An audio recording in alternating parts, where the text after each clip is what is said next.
listeners, our dedicated back-to-back listeners on the Count the Dings network, thank you for subscribing. Thank you for downloading. Thank you for clicking play on this link. Before we get to the episode today with Lang Whitaker and a sneak peek of the latest SnarkHoops, want to tell you about our Patreon, patreon.com/countthedings.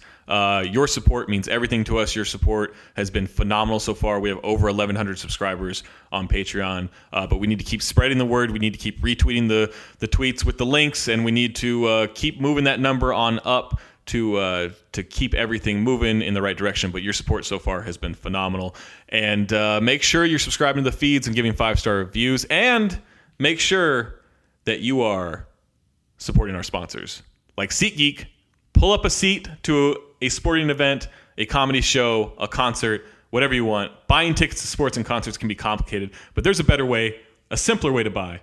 That's with SeatGeek. It's the smartest, easiest way to get tickets to live events. Their seamless mobile experience. You can buy and sell tickets just a couple of taps, whether you're looking for the perfect gift, maybe just a night out, maybe just looking for a good bargain on some kind of show, some kind of comedy event, some kind of sporting event, any of those.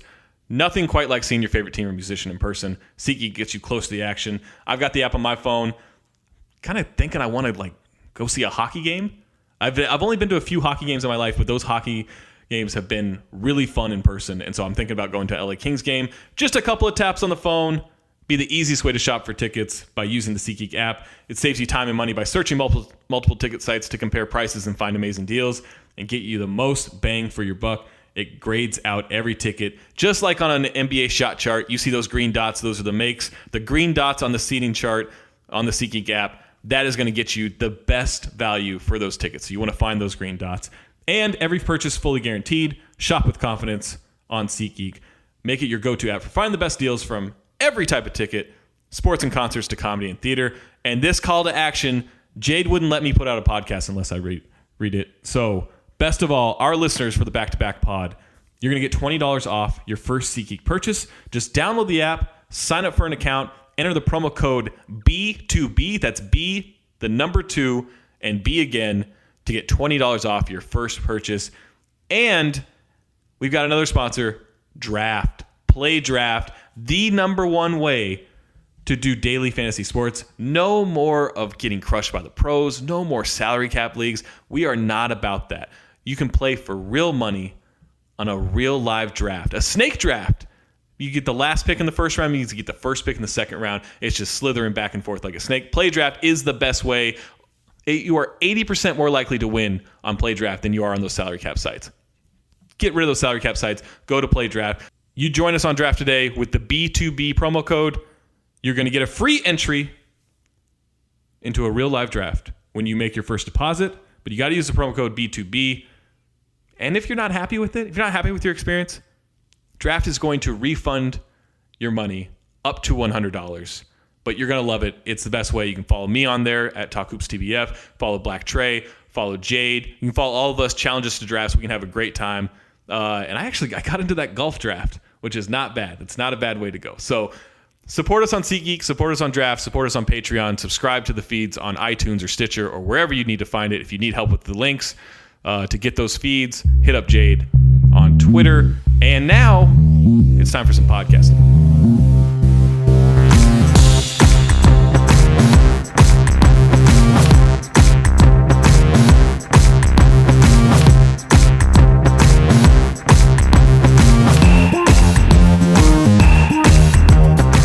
Welcome to the Back-to-Back Pod on the Count the Dings Network. This is Wednesday, which means it's Zack Harper and Friends. I'm Zack Harper, National NBA writer for FanRack Sports. And friend today is Lang Whitaker, executive of the Memphis Grizzlies, GM of Grizz Gaming.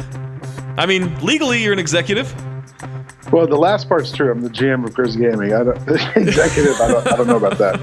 I mean, I think you gotta, you're not lying on the resume. You're just kind of enhancing your title, right? So if I say you're an executive for the Memphis Grizzlies, technically that's true. Well, I'm an executive within Grizz Gaming. How about that? That works with Grizz Gaming. How is this whole 2K league going? You guys you did a combine. Tell me about that experience. It's going, man. The draft is in 8 days. So right now I'm talking to as many players as I can. on the phone and just trying to kind of get a sense for their personalities. I mean, they had in January there was a period where you could go through certain steps to try out for the league, and they were hoping to get about 10,000 people to go through all those steps and qualify, and they had 70,000 people qualify. Wow. Yeah. So then the month of February became going from 70,000 to 250, and from 250 down to 102. So we're at the 102 now. The good thing about this whole thing being a virtual experience is that like we have stats and numbers and figures from all that combine period. So I've got basically stats on all 102 players. I have video of all the games that they played. Okay. That I can watch. But I feel like, a big part of that also is just getting their personalities and talking to them about basketball and finding out their level of experience with basketball, with video games, with 2K. And then, they're gonna have to move to Memphis. Yeah. If we draft them. So I'm also talking to them about just personal life, like, if they're ready to move, if they ever thought about this whole experience, how they're dealing with it. So there's just been a lot going on the last few weeks, especially. And then here in Memphis, we're finishing the practice facility that we're building. So there's meetings and stuff around that. We're talking to different people. There's just so much stuff going on. So there's a lot of things happening right now. Obviously esports has become a monster, right? Like yes. You've got Fortnite, you've got League of Legends, you've got 2K and Madden and all these things. Like in terms of like developing a strategy and everything, what has that process been like? Like you don't have to tell me the strategy because you still have a draft to do and everything. But what is like how has your perception of online gaming essentially changed throughout this process? Yeah, I mean, I knew a little bit about esports. I've sort of been, the way someone put it, which I thought was accurate, was I've sort of been video game adjacent throughout my career. Like, sure. When I was at Slam, and even for GQ these last few years, I've written a lot of video game reviews. I wrote some sports video game reviews for the New York Times. I've always kind of been in the sports video game world as my thing. I've played a lot of other games, a lot of first-person shooters and adventure games, stuff like that, but I was never like the guy who would put on the headset and do it for hours at a time. I especially in sports games, I love playing the single player mode, career mode or whatever, like My Player in 2K or Road to the Show in the show, or in Madden where you could create a player and go through a career. I love doing that. I know you did the whole thing with the mode, My Player mode in 2K last year. Yeah. Where you're tweeting the photos of it. Anyway, there's like, that's always kind of been my favorite thing to do. But, when I was at NBA.com the last few years, Rick Fox, who was my co-host on the Hang Time podcast, along with Sekou Smith, Rick was kind of in the process of launching Echo Fox, his video game. At this point, it's like a behemoth. But when he started the thing, he was asking questions and talking to people, and I was able to kind of watch him start to build that thing out. And the first year, I think they went something like 1-17 or something. They were really bad that first year.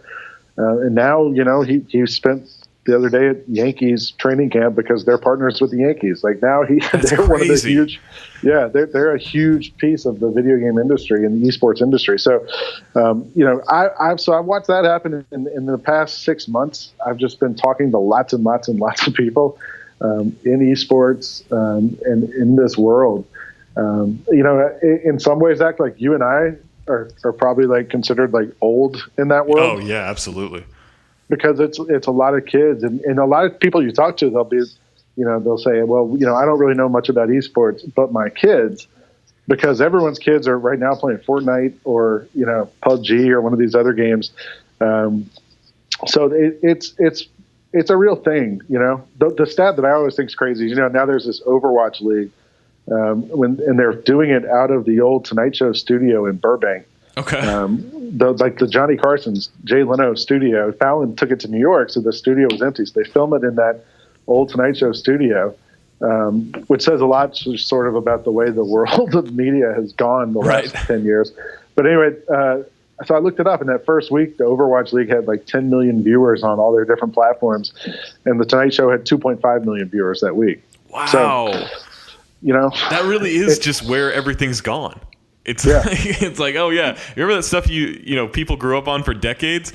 Now it's a video game. Now that is taken the space. Have you ever played Overwatch? I have. I'm so bad at it. I'm terrible at it too. Yeah.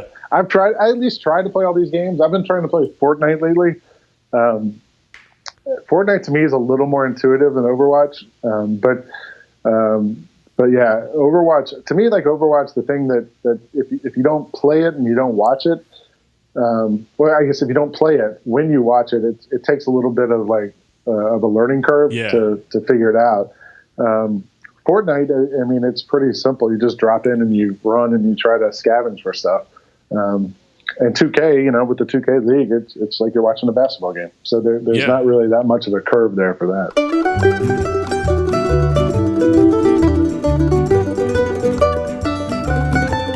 Hey listeners, spring is right around the corner, and that means summer's not far after it. And you don't want to be the lonely person at the pool or at the beach or at a lake or something, enjoying the sun but not having anyone to enjoy it with. If you've tried or you're trying online dating, I'm guessing you've run into one of three things. Lazy text messages, maybe some dead-end conversations. What about random matches that don't turn into dates? But there are success stories from EHarmony. Real people finding real matches with EHarmony. Like our friends Lisa and Mark, we never thought we'd meet somebody online that was so compatible, and we're grateful that we're able to find each other. Or what about Bruce and Lori? Don't settle for anything less, and you two will meet the one that will complete your life. Or our good friends Jason and Anna. Obviously, EHarmony knows what they're doing. When it's love, there's just no stopping it. We're singing the praises of EHarmony right now. As some people know, I'm single.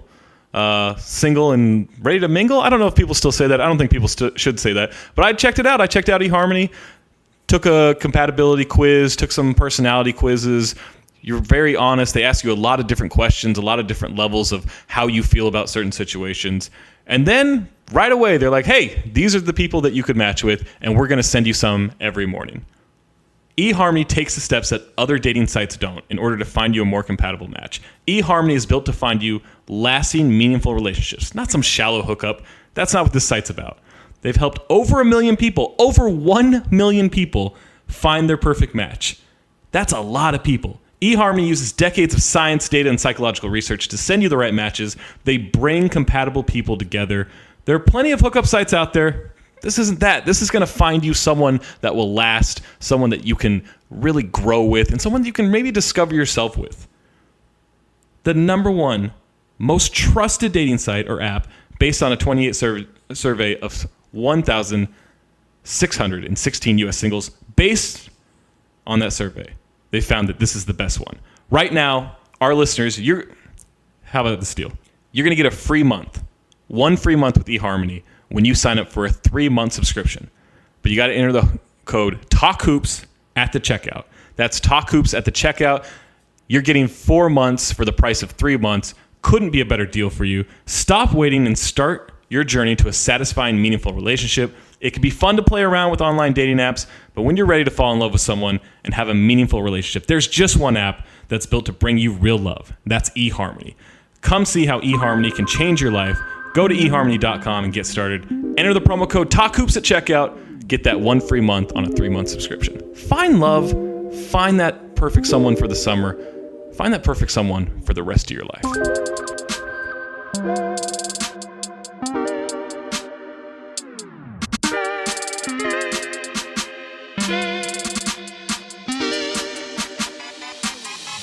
So I did a visit of 2K Sports, not last summer, but the summer before, as they were kind of unveiling the features of 2K17, and I went, and so there were like a couple of media members like myself, but mostly just like these avid, well-known players within the world. Right. And I've always liked that. Like 2K is my favorite game of all time. I've played it every single year it's come out. Like I've dedicated an insane amount of time to it, and I've always considered myself pretty good at it because I was better than pretty much all of my friends at it. But like, yeah. But then you get around these guys who this is what they do, and they have YouTube channels based on it and all this stuff. And, and I'm like, wow, I really don't know anything about this game. Like I'm pretty good at it, and I'm such a rookie compared to all these guys. It's funny just how much of a world and a niche that is. I think, at some point, like all these sports games, at some point, like it becomes, I think for like people like you and me, it's a basketball game, but at some level it becomes just a game about basketball, sort of. And, sure. You get good at like pushing the buttons and understanding like this combination gives me this result, and that's what I need at this point in the game. And I think the guys who are in this 2K league, they're the best in the world. It's 102 people out of 70,000 is, I think, 0.014%, something like that. So, jeez. I mean, it's a very tiny slice, and I don't know how much separation there is between number 1 and 102 in that slice. They're all great, at it, and they're all going to be very good at this specific game.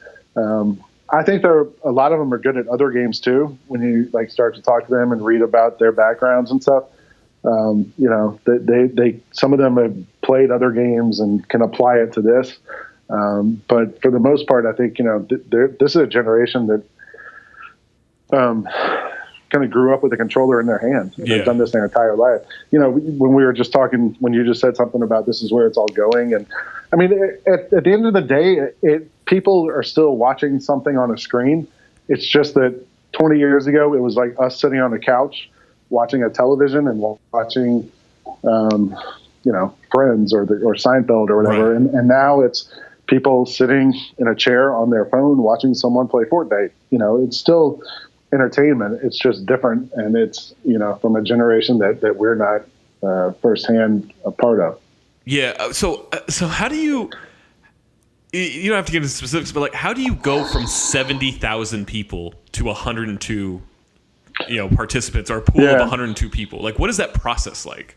They used all those numbers. Yeah. They were able to kind of weed out that way. They had interviews with a bunch of those people, or all the people. And from that, they got it to 250 first, and then from the 250 down to the 102. Basically just found the best players out of that group.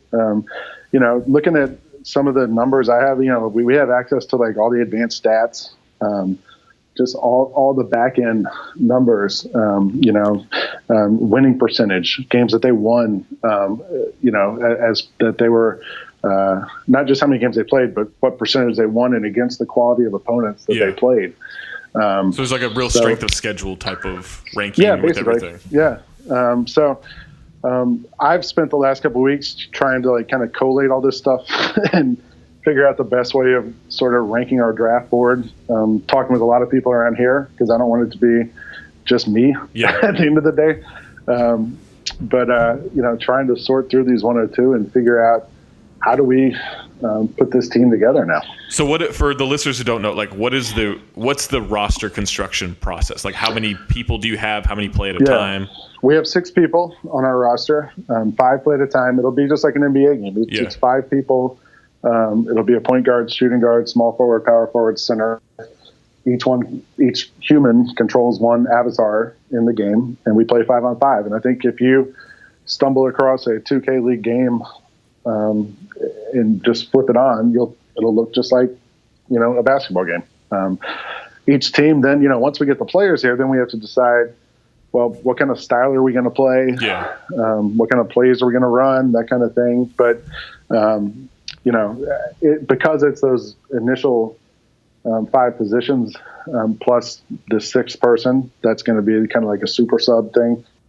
Then we can kind of, at least I kind of have been able to loosely determine what I'm sort of looking for at each spot and kind of put the players in some sort of order that way.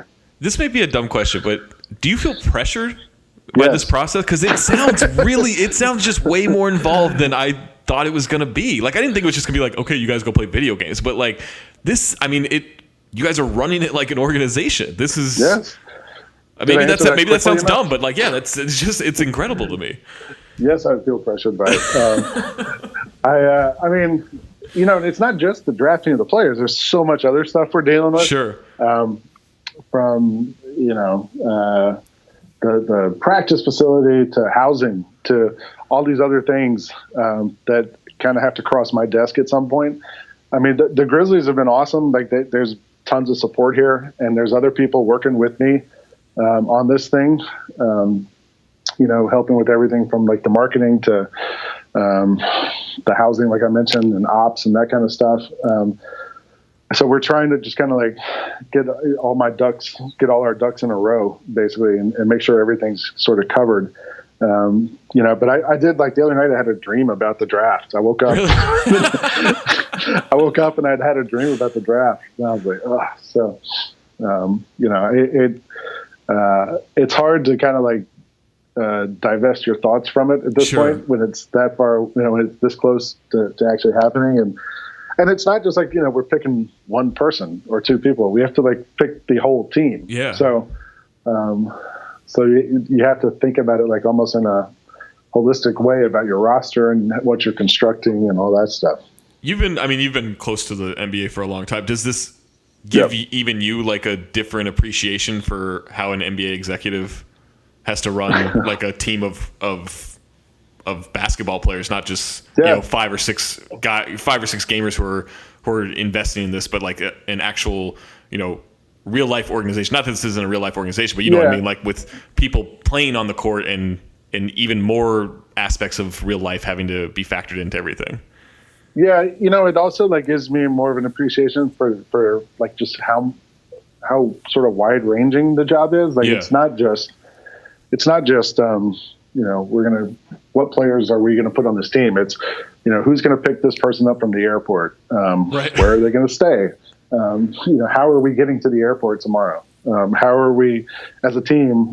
What's the plan for practice on Thursday? What time are we going to meet next week? Where's dinner coming from?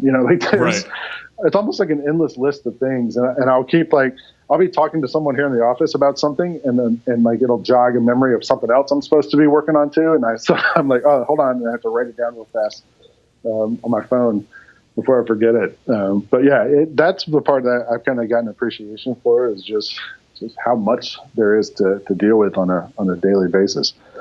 So when you get down to the games, all of this will be over broadband, right? Like it's all through the internet? No. Or people are like really like traveling and playing in person? Yes. Wow. Yes.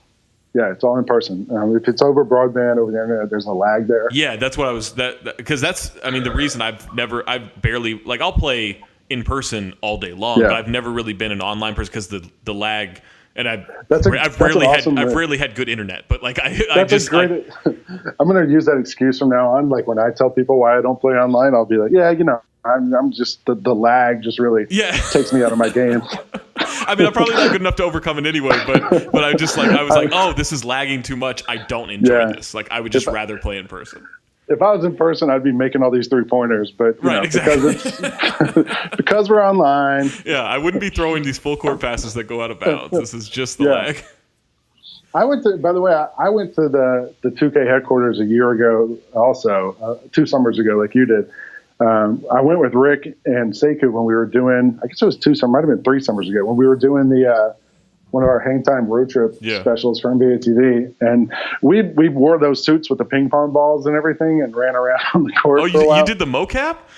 Yeah. Oh, yeah. wow. Hopefully they didn't cap it. Hopefully. Have you gone through all the jumpers in the options? Like you may be like player 45 or something like that. Well, we mostly just spent the time there were some other guys there that they used to do like the actual mocaps. Some other like former college players and stuff like that. And so like we played a little bit of a pickup ball against those guys, but mostly like Rick and I just kind of were trying to set it up so that Sekou would get dunked on by somebody. And it almost happened. He got dunked on. The guy missed the dunk, but we were just trying to position him in such a way that he wouldn't see it coming. So that's real. That's real nefarious. I don't think you and Rick can be trusted. We've had I was just with him last weekend, 2 weekends ago at South by Southwest in Austin. We did a panel there together about the sort of like where the esports world is now and the transition Rick really made from actual sports into esports and how all that happened. But he's one of my favorite dudes in the world. Yeah, I mean, it is crazy that his gaming company has become so successful, like so quickly. I mean, I guess it's just if you have resources and you dedicate yourself to it, you can invest wisely, right? Like, and he's very involved.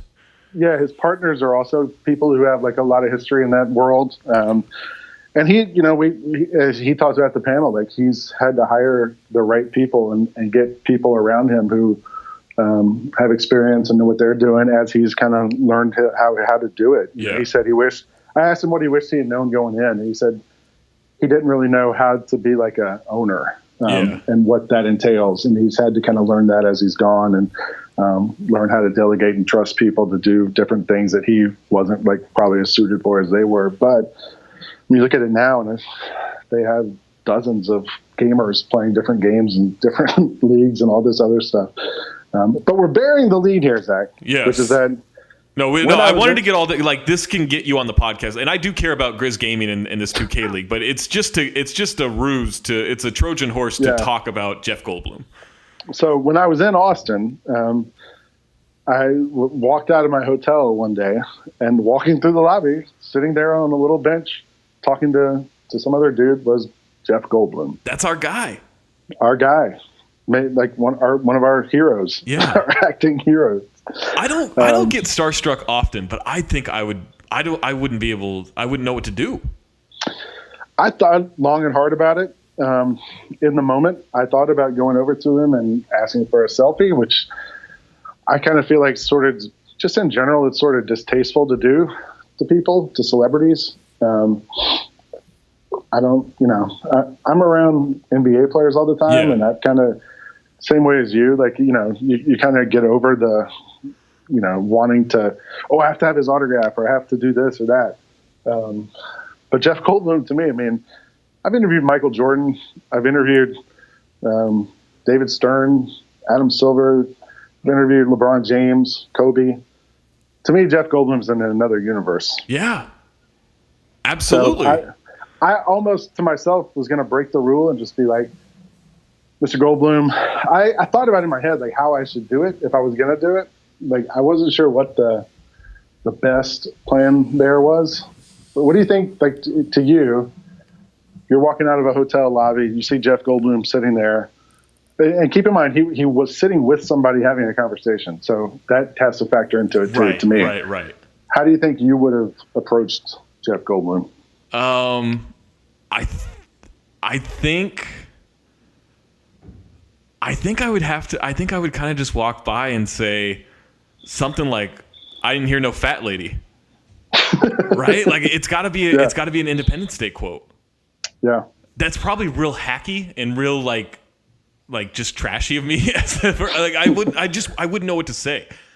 Do you think so? You think the way to do it is just to just say something, like just a sentence and keep going, keep it moving, or do you want to stop? No, that's probably the worst way to do it. Yeah. But yeah, I guess it would depend on how serious did that conversation look, right?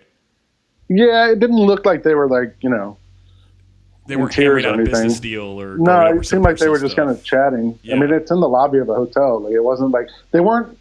This hotel lobby had like a bar and a restaurant and other things. They weren't there. They were kind of in the main area. It was almost like they were waiting for a car to come pick them up or something. Okay. They were near the front door. I realized a day later that the new Wes Anderson movie was debuting there. Oh, okay. And apparently he was there for that because he's a voice in the new. And Bill Murray was also in town, but I never saw him. But I mean, as much as I like Bill Murray, this is Goldblum we're talking about. Yeah, so, I mean, Bill Murray was. It's cliche for a reason, but Bill Murray was always the Jeff Goldblum of Ghostbusters. That's how they referred to him. That's a good way of putting it. Yeah. So this whole scenario took about 2 seconds. Like I was just walking out the door. I turned, saw Jeff Goldblum. I kept walking. And in my head, I was like thinking, do I stop? Do I stop? What do I do? So, okay, I'm just going to keep going. Yeah. How many thoughts do you think you had in those 2 seconds? 1 million? Yeah. I wasn't sure what to do. I texted my wife immediately because she knows how much I appreciate him. I think I tweeted it soon after. You know, I don't know. I mean, what did you come up with? Like, what do you think would have been the thing you said if you did say something? I mean, I figured the one thing you could do that sort of fail safe. I mean, it's not perfect, but there's really no, like, I don't know how you criticize someone who takes this approach, is if you go up to them and say, like, excuse me, Mr. Goldblum, I just wanted to take just a second and just say thank you for all the work you've done. I'm a huge fan, and thanks again for all the movies you've been in. I love them, and keep up the great work. That's probably the best way to go about it. Right? Yeah. I mean, not saying I didn't hear no fat lady. Your version sounds so much better than mine. Well, here's the thing: if you do it your way, if you keep it moving, if you just walk by, don't even really slow down. Just walk by and say, "I ain't hear no fat lady," and keep going. I think, you know, he might smile and, you know. Right, or he might have no idea what I just said, because I probably would have rushed it and forgotten words, and I probably would have just been like, fat lady, or so, you know, like I would have panicked. Then he turns to his friend and he said, did that guy just say some fat lady as he walked by me? So, you know, the way that I was positing it, I thought, so worst case scenario, you go up to him, you say, look, thank you for all that you've done. I'm a huge fan of your work. Right. Please keep up the great work. Thanks again. Keep going. But then, like, you know, what's the point of doing that?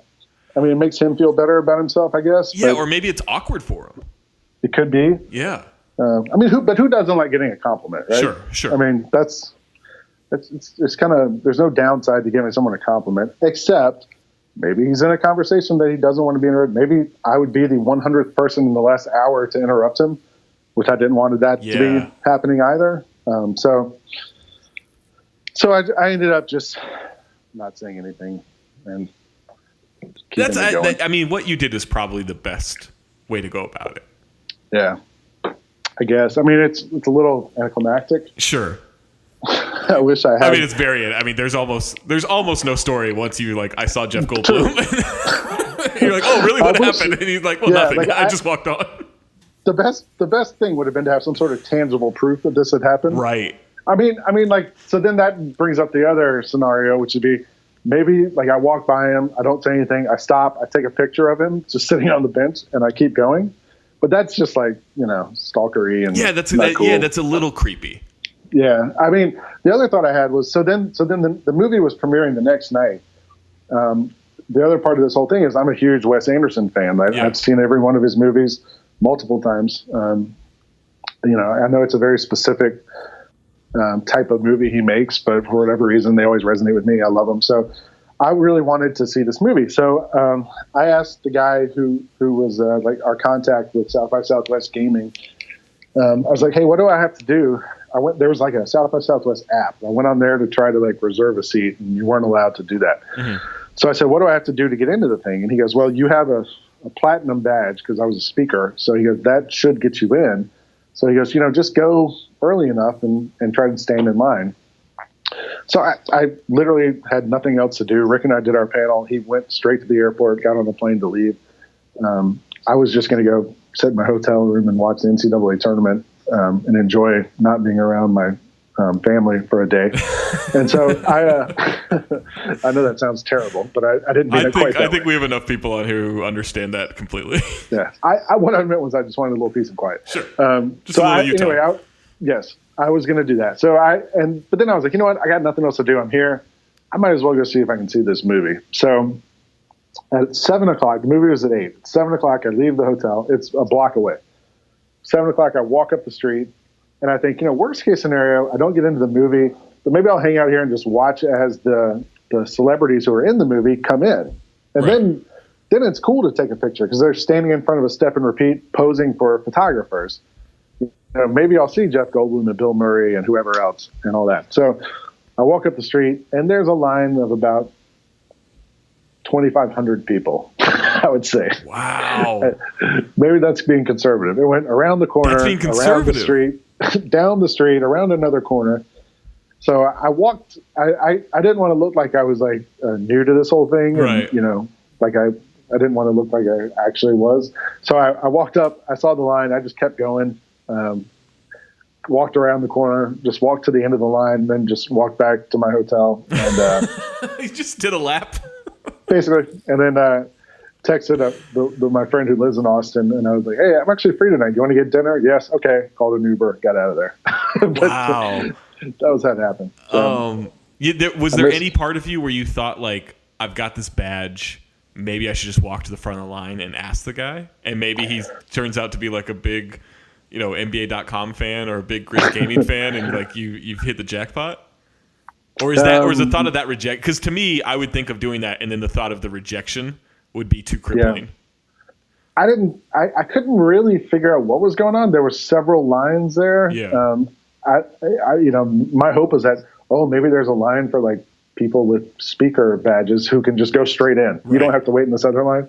But it was like such a massive humanity out there that there was no way I could get to that point. So I was just like, no, I'm not even gonna. I don't even want to risk the rejection. Yeah. I'm fine having dinner with my friend who I haven't seen in a long time too. So how was South by Southwest?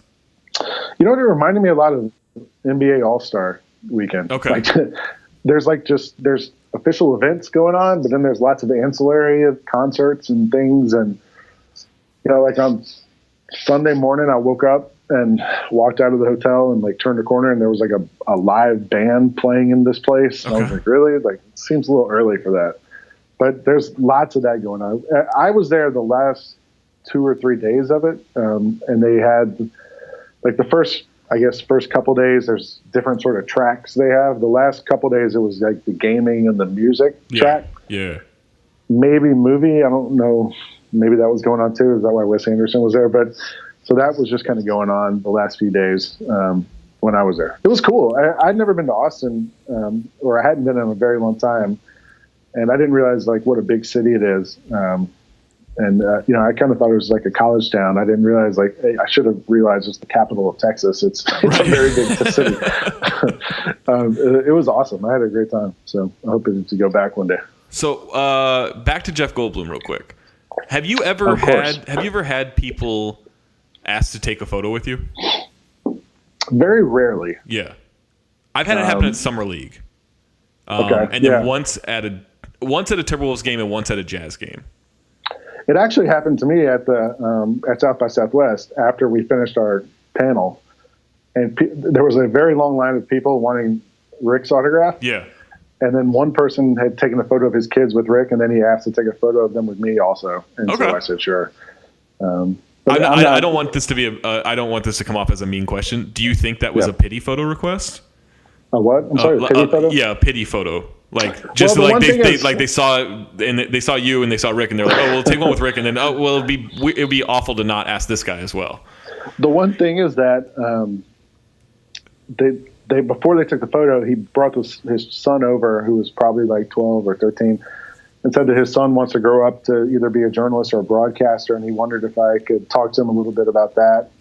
So I did. I was like, whatever you do, don't go into journalism. No, I'm kidding. I talked to him a little bit about it, and I was like, practice all you can, write as much as you can now, and then talk to the kid for a couple minutes. And then he asked for the photo. So it made me think that, I had at least earned it. Yeah, that's a legitimate photo request. But, when we did those hang time road trips that we're talking about, I got really good at taking photos of people with Rick Fox. Okay. Because we would be like at a restaurant or somewhere, or Walmart in Indiana at 2 a.m, and people would come up and want a picture with Rick, and he would always say yes. And then the person would pull out their phone and fumble around and all that stuff. So I got pretty good at just kind of expediting the whole thing and saying, here, just let me have your phone. And I would take it as quickly as I could and then give them the phone back. That must happen to him all the time. Yeah, I think so. He's got a very unique level of fame, because the way I've always thought about it is, he played in the NBA, but if some NBA player, let's think of a current NBA player who's about like his fame level as a basketball player. I don't know, like it's sort of a journeyman swingman type. Maybe like Trevor Ariza. That's probably not famous enough, but he played in LA. Maybe that's not bad. I mean, but Rick was in movies while he played. Yeah, too, that's true. Yeah. But anyway, if just some random NBA player, Taj Gibson, walks into a restaurant, some people like us who are NBA fans would say, "Oh, there's Todd Gibson," but like people like my mom wouldn't know. They might think, "Oh, there's an NBA player," but they don't know exactly who it is. But then Rick was in all those movies. Yeah. He was on TV shows. He's done so much other stuff that like people who aren't even NBA fans at all know who he is. Right. And they'd like know a lot about him. So he's at a kind of a strange level of fame that at South by Southwest, there was all these Laker fans that came up and wanted to shake his hand or take a picture or get his autograph or whatever. I mean, that's the other crazy thing is he won 3 titles and was the captain of those teams, with Kobe and Shaq. Right, exactly. So, I mean, he's sort of like the real most interesting man in the world. And he was married to Vanessa Williams for a while, yeah. right? Like, I mean, he's had a good life. Yeah. He's done all right for himself. He's done well for himself. I'm proud of him. What is your favorite? What is your favorite Jeff Goldblum movie? I would say Independence Day. The other ones that come to mind immediately would be Jurassic Park. Right. I mean, those are the 2 leaders in the clubhouse for me. Maybe The Fly. The Fly is a great 80s movie. Yeah. He's been good, and he was really good in some of the Wes Anderson movies. Steve Zissou when he's like the bad the bad marine biologist. What else has he been in recently? He hasn't been in this movie, or this isn't recent. But did you ever see the movie Earth Girls Are Easy? Yes, was that Gina Davis in that? Gina Davis, and it's like it might be Jim Carrey's first role.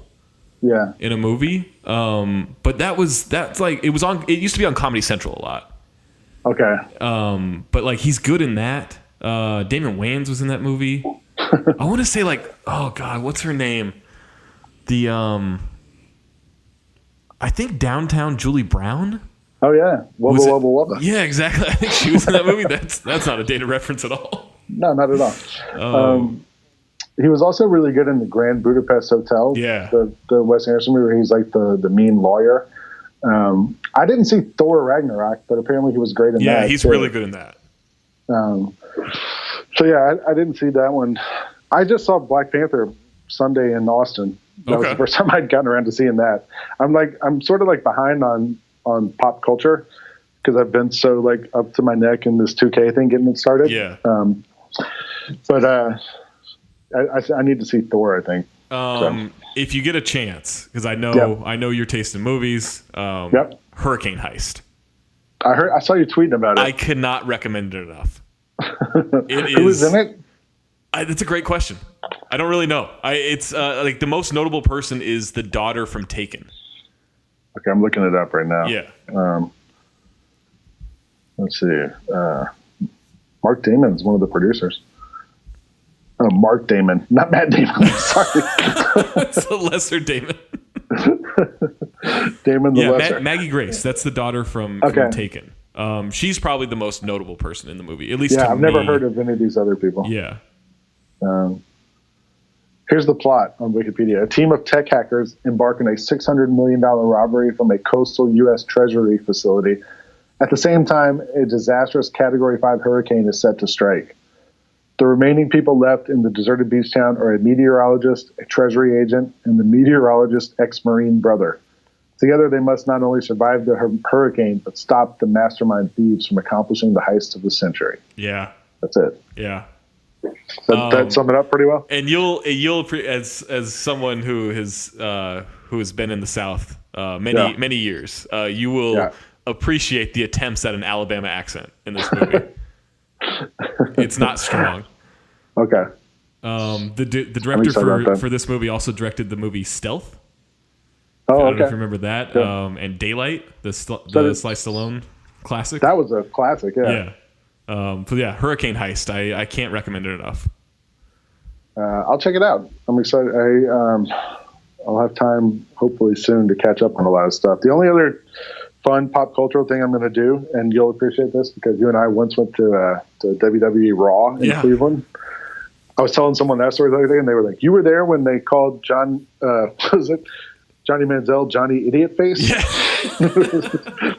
So yeah, we were sitting right next to him. We were sitting right next to him. Literally 2 feet away from Johnny Manziel. I'm going to WrestleMania. Oh, okay. In a couple weeks. It's in New Orleans, so from here it's not that far of a drive. Yeah. So I'm going down there with my family and a couple other people. Have you ever been to WrestleMania? Not WrestleMania, no. I've been to Royal Rumble. Royal Rumble came to Sacramento one year. I want to say in like 93 or 94. Yeah, that was for 11 or 12-year-old Zack. Like that was a fun night. I think Yokozuna won. Okay. Rest in peace. Yeah, but it was a long time ago. Yeah. I've got my son's 5 and he's starting to kind of get into wrestling. So I've been encouraging that, but he'll ask, is this fake? And I'll say no. Yeah. I was devastated when I found out it was fake. Yeah. It's not my job to let him know that it's not real. I assume at some point that's going to happen. Yeah, that's up to his peers. I think that's always on the group of friends. At this point in his life, this is when you're supposed to think it's real. Yeah, exactly. You're supposed to think the Undertaker is dead and he's come back from the dead. He's just a zombie. He's a real life zombie. I'm a little bit concerned about that. If that happens at WrestleMania, what happens when the Undertaker comes out? Right.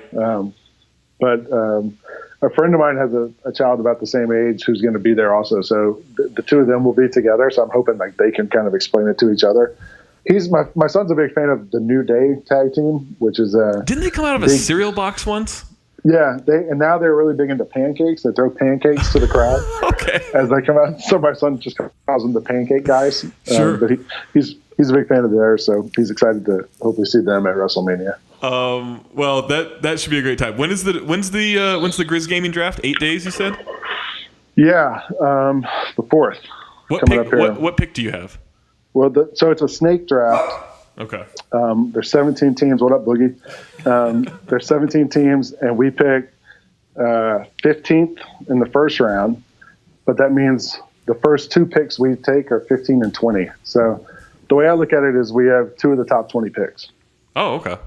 That's a lot like if you're going to use our app Play Draft, our sponsor. Okay. The Play Draft app, they do live snake drafts. Okay. Yeah. So we go 15 and 20. So that's coming up on the 4th, and then the league starts May 1st. Wow. Well, best of luck to Grizz Gaming and you, executive of the Memphis Grizzlies. I'm still just going to say that, whether you agree with it or not. I would just hope that the Grizz Gaming could maybe be like the official team of what's your new podcast network? Back to Back. Yeah, the Back to Back or the Dings. Count the Dings Network. Yeah, you know what? I'm saying it. I don't need Jay's approval. We are the official podcast network of Grizz Gaming. I love it. All of our support's going to Grizz Gaming. I like that. And do I need to start a Patreon? How does that work? Yeah, I think so. Some kind of funneling of money between the two sides, I think would work. Yeah. How about I'll just send you some ribs? That works. I'll take ribs at this point. Yeah, we'll get you some. We have Rendezvous right down the street. Send you some. I need to make ribs. A trip to Memphis. I've never been to. I've been to Memphis once when I was like 12 or 13. It's really awesome. I'd been here in the playoffs the last few years to cover series, and had always enjoyed it. Like the downtown area is like a lot of like old warehouses and stuff like that are starting to get turned into condos and renewed, and the food's awesome here. It's been great. We have a yard now, which we didn't have in New York City. So it's been good all the way around. That's crazy. Having a yard, that's a commitment. Yeah, I mean the good thing is I haven't had a yard for so long. Yeah, it's kind of like a novelty now, where you're like, I want to do stuff in the yard. I've already got like some rosemary planted in one corner. I'm working on that. It's fun to have a yard. I guess if I had one for the last 20 years, I wouldn't be so gung-ho about it. Yeah, we'll see how it is in 2 years if you're still enjoying having a yard. For now, like gardening is something I'm starting to think about getting into, and I think that might be something fun to do. Well, not only will you be gardening in your yard, you're going to be growing the best 2K experience in the world with Grizz Gaming. Zach, that was a transition worthy of some of your worst puns on Twitter. I'm gonna pretend that was a compliment. Lang Whitaker, follow him on Twitter at Lang Whitaker. Follow Grizz Gaming, support Grizz Gaming, Support our sponsors. And Lang, always a pleasure, and good luck with the draft. Thanks, man. Anytime.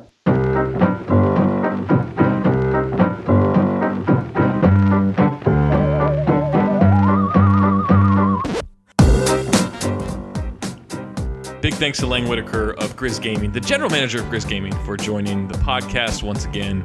And go support Grizz Gaming, our official 2K allegiance. Whether Jade accepts it or not, that is what I'm deeming for the Count the Dings Network and the Back to Back podcast.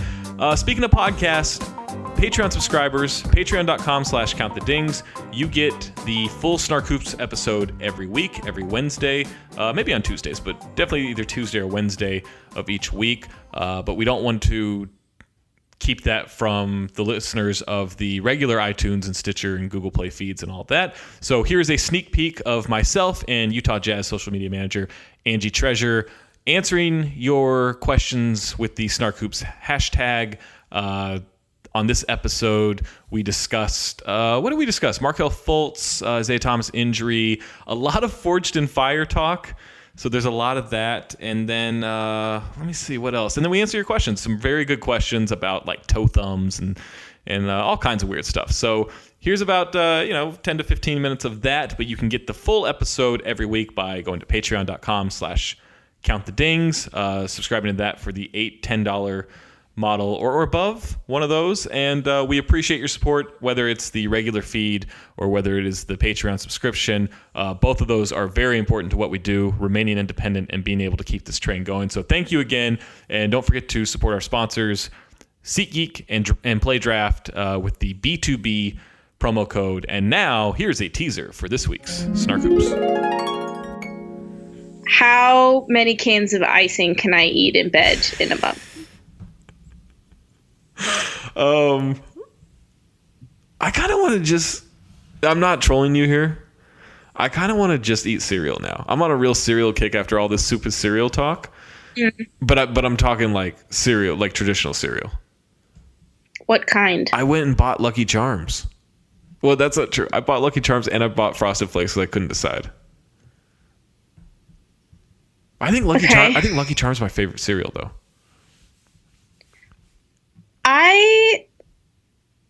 They're fine.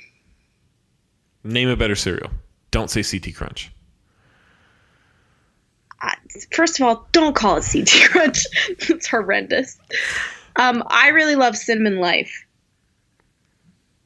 All right. You can submit your questions to us any time of the week with the SnarkHoops hashtag. How many questions did I pick for this? I got 10 questions. All right. Zach Woods at ZDubs Golf wants to know, is your largest toe called a thumb toe since our smallest toe is a pinky toe? Now, I'm as a traditionalist with body part naming. I've often called it the big toe, as I believe many do, but I'm into calling it the thumb toe. I don't want to call it the thumb toe because I want to keep the distinction of the toe thumb. Right, which Miley Cyrus has.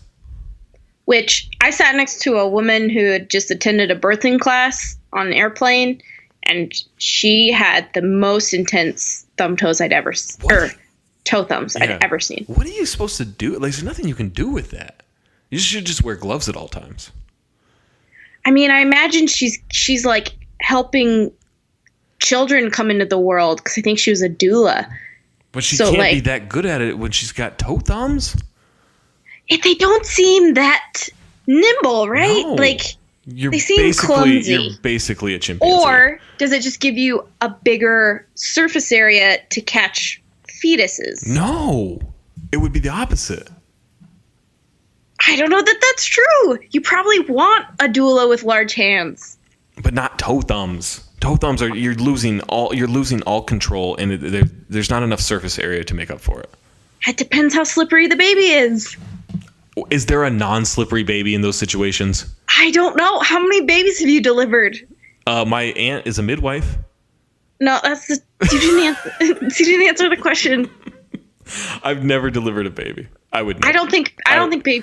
You would never? If if you are a listener who is pregnant and you are stuck in an elevator with me and it's birthing time, you're just gonna stick your head in the corner and go, nope, I'm nope, out. I'm nope, out. I'm gonna nope, watch. nope, I'm gonna nope. watch.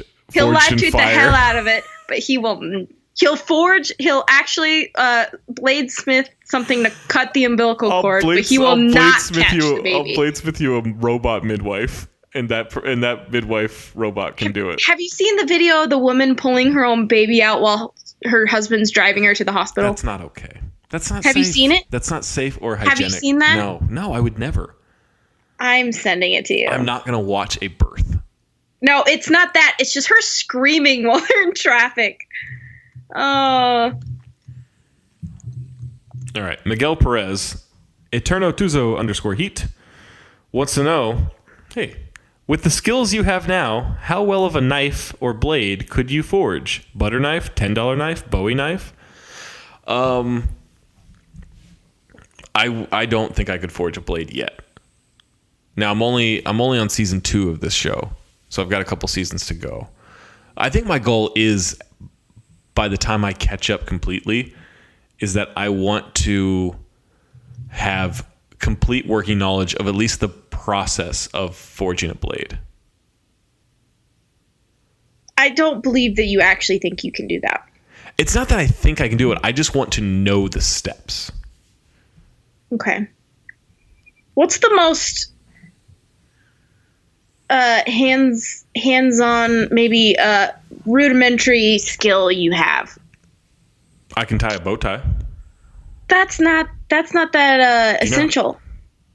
You're wearing bow ties, it is. That's pretty dapper. I would say that's more dapper than rudimentary. I own 3 bow ties.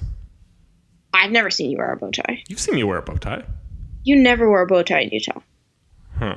When did I? Oh, I wore a bow tie. Well, I wore a bow tie to a wedding. Okay, I've never seen you at a wedding. In Temecula that you definitely were not at. So I've never have I ever been to Temecula. Yeah, it was lovely. Shout out to DJ Foster and his lovely wife Allie. So why would you say you thought I'd seen you in a bow tie? I just figured I had worn one in Utah. All right, well I'll wear a bow tie at some point. Okay. No, but that's not like my dad can make stained glass windows. Well, what the hell? That's really up in the ante here. So that's just what I'm asking. You think you could, in theory, smith a blade? No, I'm not. Right? No, I'm saying in theory, I would know the steps to do it. I'm not saying I could physically do it. Although I would like to try now, and I'd like to try in an unreasonable amount of time.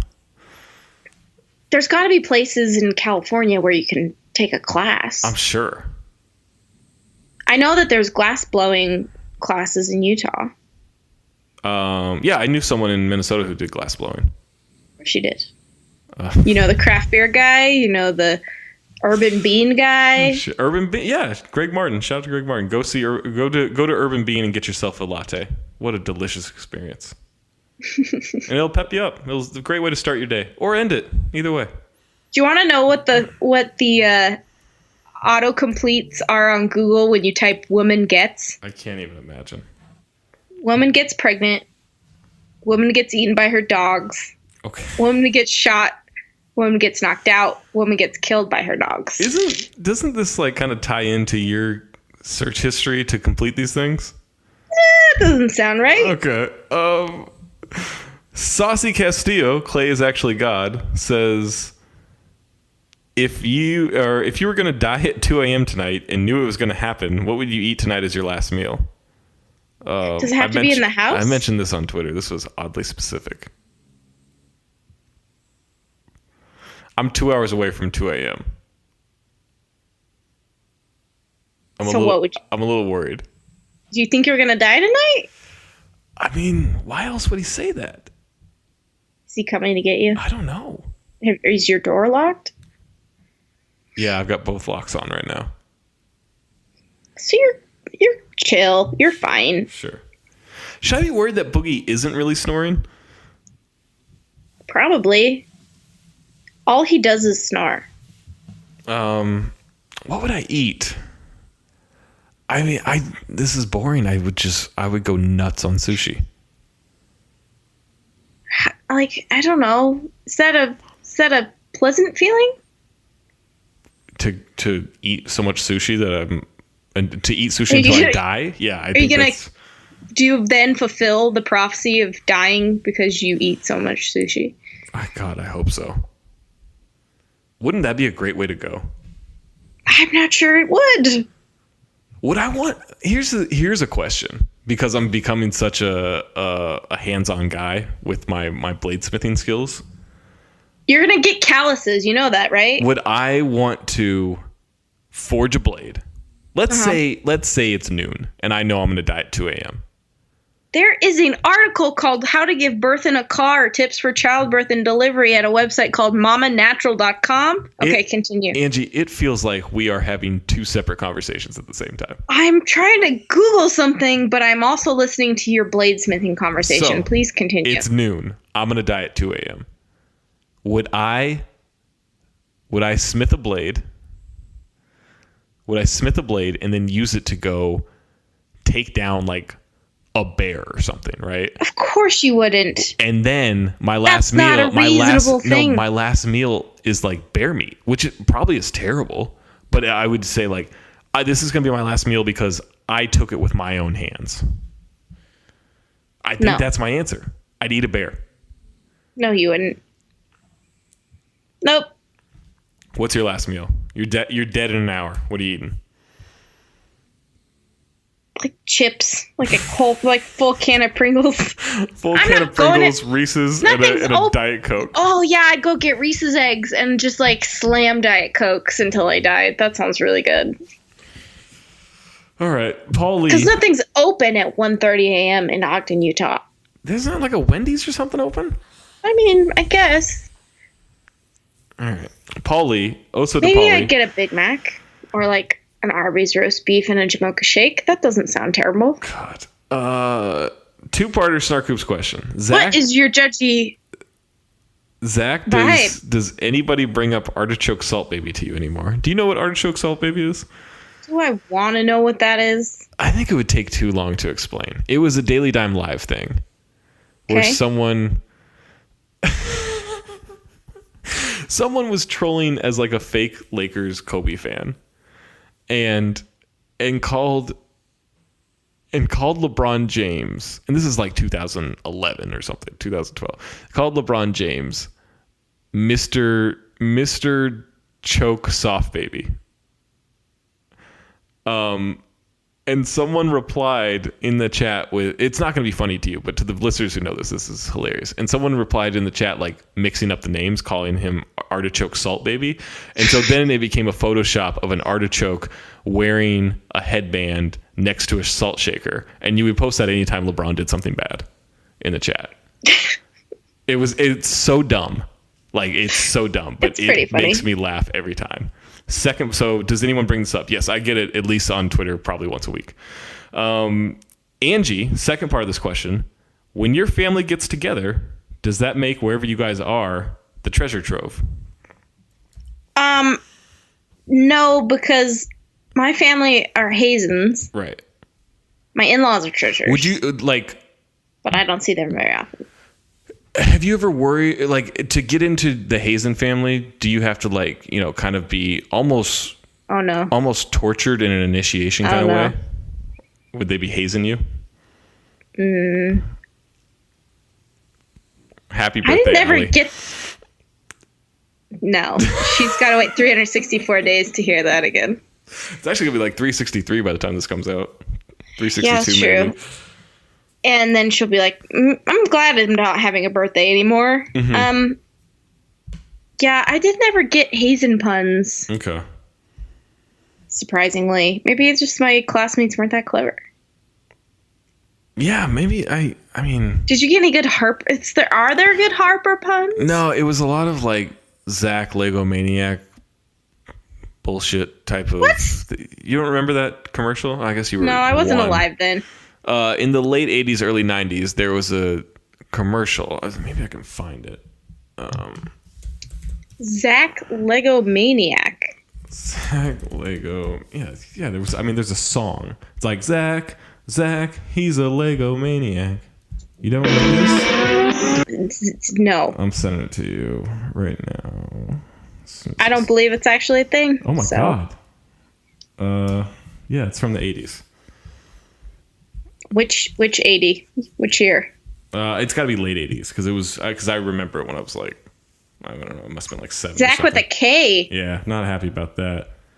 But I know a boy, his name is Zack. He loves to knit, he loves to stack. So 80s. Construction is his knack. He's Zack, the Lego Maniac. He built it. Yeah, Zack the Lego Maniac. So I got a lot of that as a kid. You're going to have to put this audio on the pod because this is amazing. Okay, I'll put that on the pod. Can you do the dance? I don't know that I knew there was a dance. Did you want the neon sign? Oh, yeah, I'm big on neon signs. I would like a neon sign. Would you? By the way, I'm single. That was a big enough commercial that people... Oh, this says 1987. Yeah. Yeah, it was not alive, Zachary. All right, well, I guess I'm dying. Did you also get, like, Zach Morris jokes? Yeah, I got some Zach Morris jokes, but it was more like Zack Lego Maniac thing. No, I didn't get like a lot of harp puns or anything like that. My sister plays the harp. Okay. This childbirth video is horrifying. I don't want to watch it. Sarcastic_asset wants to know, he's got 2 questions. Is there something you do if you run into writer's block? I'd appreciate any advice. And to hear the answer to that question and more involving a battle royale between Dwayne "The Rock" Johnson characters, leaving your arm up after scoring, and what that process and allowable amount of time is. What else do we have? Questions about Jim Carrey in John Belushi Ghost Story and stuff like that. To get those questions and more, you can and again, a lot of Forged in Fire talk at the beginning of the Patreon exclusive content episode of SnarkHoops this week. So if you want to get all that stuff, patreon.com/countthedings. Your support means a ton to us. If you're not able to or not willing to subscribe to the Patreon, that's not a big deal. We understand. We would appreciate if you spread the word and subscribe to the iTunes feed or the Google Play feed or the Stitcher feed for the regular back-to-back podcasts on the Count the Dings network. Once again, thank you to Lang Whitaker. Thank you to Angie Treasure. Go to FanRag Sports. Follow Utah Jazz social media stuff. Check out Grizz Gaming and support them. And we're coming back with Tom's Nerd Show on Thursday. Support SeatGeek, support draft. Promo code's B2B. That's the number 2, sandwiched between 2 B's. I'm Zach Harper. Thank you for subscribing. Thank you for listening. And count the dings, everybody.